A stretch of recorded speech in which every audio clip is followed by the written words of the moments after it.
नमस्कार। आज की इस चर्चा में हम एक ऐसी चीज पर बात करने वाले हैं जो हमारे जिंदा रहने के लिए सबसे जरूरी है, लेकिन हम उस पर शायद ही कभी ध्यान देते हैं।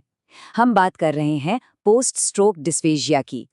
देखिए, जब हमारा शरीर बिल्कुल सही काम कर रहा होता है तो कुछ चीजें कितनी ऑटोमेटिक लगती है ना। पर सोचिए, अगर अचानक से ये ऑटोमेटिक सिस्टम काम करना बंद कर दे तो स्थिति कितनी गंभीर हो सकती है। तो चलिए शुरुआत करते हैं। एक पल के लिए उस अदृश्य या मशीन जैसी प्रणाली के बारे में सोचिए जो हमारे गले में हर पल हर वक्त काम कर रही है, खाते और पीते समय। अब सवाल ये उठता है कि आखिर क्या होता है जब किसी न्यूरोलॉजिकल डैमेज जैसे कि स्ट्रोक की वजह से ये पूरा का पूरा अत्यधिक समन्वित और ऑटोमेटिक प्रोसेस अचानक से रुक जाए या बिगड़ जाए। ये एक ऐसा सवाल है जो सीधे तौर पर जीवित रहने की बुनियादी क्षमता पर प्रहार करता है। आज के हमारे इस विश्लेषण का एक सीधा सा रोड मैप है। सबसे पहले हम इस निगलने के विकार यानी स्वॉलोइंग डिसऑर्डर को समझेंगे। फिर हम एफेजिया और डिस्फेजिया के बीच के अंतर को स्पष्ट करेंगे। उसके बाद स्ट्रोक के बाद आने वाले खतरों, शुरुआती 4 घंटे की अहम विंडो और आखिर में इसकी थेरेपी और इलाज पर बात करेंगे। भाग 1, निगलने के विकार को समझना।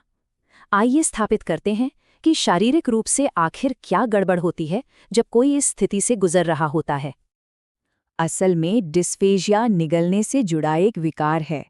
ये तब पैदा होता है जब खाना चबाने से लेकर उसे पेट की नली, जिसे ग्रास नली कहते हैं, वहां तक धकेलने की प्रक्रिया के किसी भी हिस्से में कोई रुकावट आती है। इसे ऐसे समझिए जैसे न्यूरोलॉजिकल कंट्रोल या इसमें शामिल संरचनाओं में कोई गड़बड़ी आ गई हो। ये एक तरह से पूरी की पूरी निगलने की जटिल प्रक्रिया का मैकेनिकल ब्रेकडाउन है। एक औसत इंसान दिन भर में लगभग 500 से 700 बार निगलता है। जब इस प्रोसेस में खराबी आती है तो इसके लक्षण काफी अलग अलग हो सकते हैं। कुछ तो बिल्कुल साफ नजर आते हैं, जैसे खाते वक्त अचानक दम घुटना, खांसना या मुंह से लार टपकना जिसे कंट्रोल करना मुश्किल हो। लेकिन कुछ लक्षण बहुत ही सूक्ष्म भी हो सकते हैं, जैसे बस ये महसूस होना कि खाना सीने की हड्डी के पीछे कहीं अटक गया है, या फिर बिना किसी स्पष्ट कारण के तेजी से वजन कम होने लगना। अब आते हैं भाग 2 पर, एफेजिया बनाम डिस्फेजिया। इस स्थिति को एक अन्य विकार से अलग समझना बहुत ही जरूरी है। ये एक ऐसा विकार है जिसका नाम सुनने में बिल्कुल इसके जैसा ही लगता है और जो अक्सर उन्हीं स्ट्रोक के मरीजों को प्रभावित करता है। इन दोनों के बीच का अंतर काफी दिलचस्प और बिल्कुल साफ है। एफेजिया का सीधा असर दिमाग की उस क्षमता पर होता है जिससे भाषा व्यक्त की जाती है या समझी जाती है। दूसरी तरफ डिस्फेजिया पूरी तरह से उन मांसपेशियों और नसों की परेशानी है जो खाने और पीने के लिए आवश्यक होती हैं। स्पीच लैंग्वेज पैथोलॉजिस्ट जोडी मॉर्गन का ये उद्धरण इस बात पर बहुत शानदार तरीके से जोर देता है कि एफेजिया एक मरीज को संचार या बातचीत के स्तर पर अलग थलग कर देता है, जबकि डिस्फेजिया एक पूरी तरह से यांत्रिक और शारीरिक बाधा है जो अक्सर मरीज के लिए बहुत खतरनाक साबित होती है। चलिए आगे बढ़ते हैं भाग 3 की तरफ, स्ट्रोक के बाद का खतरा। जब तीव्र स्ट्रोक के रोगियों में निगलने की ये रोजमर्रा वाली प्रक्रिया विफल हो जाती है तो उसके मेडिकल परिणाम कितने गंभीर हो सकते हैं, आइए इस पर नजर डालते हैं। ये कोई छोटी मोटी समस्या नहीं है। यूरोपियन स्ट्रोक ऑर्गेनाइजेशन की शोध से पता चलता है कि स्ट्रोक के बाद डिस्फेजिया 50% से अधिक एक्यूट स्ट्रोक के मरीजों में मौजूद होता है। ये आंकड़ा इसे एक बहुत ही व्यापक और बड़े खतरे के रूप में स्थापित करता है। तो सबसे महत्वपूर्ण बात यह है कि ये जिंदगी और मौत का सवाल बन जाता है। होता क्या है कि जब निगलने की क्षमता कम हो जाती है तो भोजन या तरल पदार्थ पेट में पहुंचने के बजाय गलती से फेफड़ों में खिंच सकते हैं, जिसे एस्पिरेशन कहते हैं। इसकी वजह से सीधे तौर पर घातक ब्रोंकोपल्मोनरी संक्रमण और निमोनिया होने का खतरा बहुत ज्यादा बढ़ जाता है। इसके बाद आता है भाग 4, अहम 4 घंटे की विंडो। ये बहुत ही क्रिटिकल टाइमलाइन है जिसका अस्पताल के कर्मचारियों को मरीज के आते ही तुरंत पालन करना होता है।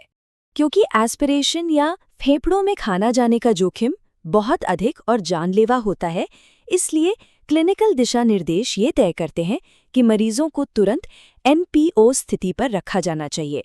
एनपीओ का सीधा सा मतलब है मुंह से कुछ नहीं। जब तक ये पूरी तरह से सुनिश्चित न हो जाए कि निगलना सुरक्षित है, तब तक मुंह से कुछ भी नहीं दिया जाना चाहिए, यहाँ तक कि पानी या दवाएं भी नहीं। ये प्रोटोकॉल एक अत्यधिक संरचित और तेज प्रक्रिया है। शुरुआती मृत्यु दर को रोकने के लिए ये अनिवार्य है कि सबसे पहले सख्त एनपीओ स्थिति लागू की जाए। उसके बाद अस्पताल पहुंचने के ठीक 4 घंटे के भीतर पानी से जांच यानी वाटर स्वॉलो स्क्रीनिंग की जाए। और अगर मरीज इस स्क्रीनिंग में विफल हो जाता है तो उसे औपचारिक मूल्यांकन के लिए तुरंत स्पीच लैंग्वेज पैथोलॉजिस्ट के पास भेज दिया जाता है। अक्यूट स्ट्रोक के शुरुआती दौर में बीतने वाला एक मिनट बहुत मायने रखता है। ये तीव्र स्क्रीनिंग प्रोटोकॉल उन सांस के संक्रमणों के खिलाफ एक बहुत ही आवश्यक और पहली रक्षा पंक्ति है जिन्हें पूरी तरह से रोका जा सकता है। अब हम पहुंच गए हैं आखिरी हिस्से पर, भाग 5, थेरेपी, टेक्सचर और इलाज। तत्काल उठाए जाने वाले कदमों को समझने के बाद आइए उन निरंतर चलने वाली चिकित्सीय रणनीतियों को समझते हैं जिनका उपयोग इस स्थिति को प्रबंधित करने और ठीक करने के लिए किया जाता है।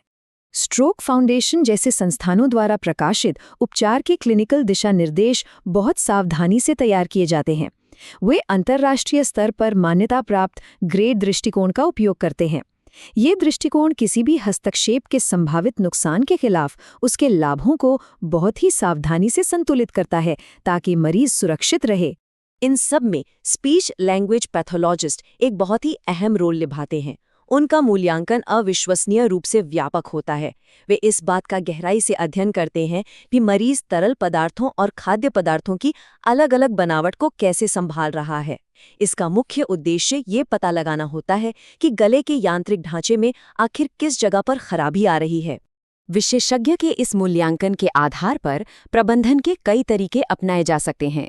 इनमें भोजन की वास्तविक बनावट को बदलने से लेकर गाढ़े तरल पदार्थों का उपयोग करने और शुरुआती दौर में नाज़ोगैस्ट्रिक ट्यूब के माध्यम से गले को पूरी तरह बाईपास करके सीधे पेट में पोषण पहुंचाना शामिल हो सकता है। साथ ही निगलने की क्षमता बढ़ाने के लिए खास व्यायाम भी लागू किए जाते हैं।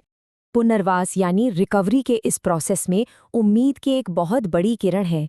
न्यूरल प्लास्टिसिटी के सिद्धांतों का लाभ उठाकर भोजन के साथ की जाने वाली डायरेक्ट थेरेपी और इनडायरेक्ट मोटर थेरेपी वास्तव में दिमाग को खुद को रीवायर करने में मदद कर सकती है ताकि निगलने की वो खोई हुई कौशल प्रक्रिया वापस आ सके। अंत में ये चर्चा हमें एक बहुत ही गहरे विचार के साथ छोड़ जाती है। हमारा जीवित रहना शरीर की उन अदृश्य स्वचालित प्रक्रियाओं पर कितना ज्यादा निर्भर करता है जिन्हें हम अक्सर हल्के में ले लेते हैं। और सोचिए, जब ये तंत्र टूट जाते हैं तो उन्हें वापस जोड़ने वाले विज्ञान और थेरेपी की सीमाएं आखिर कहाँ तक जाती हैं? क्या ये सच में हमें अपने शरीर के बारे में एक नए नजरिए से सोचने पर मजबूर नहीं कर देता?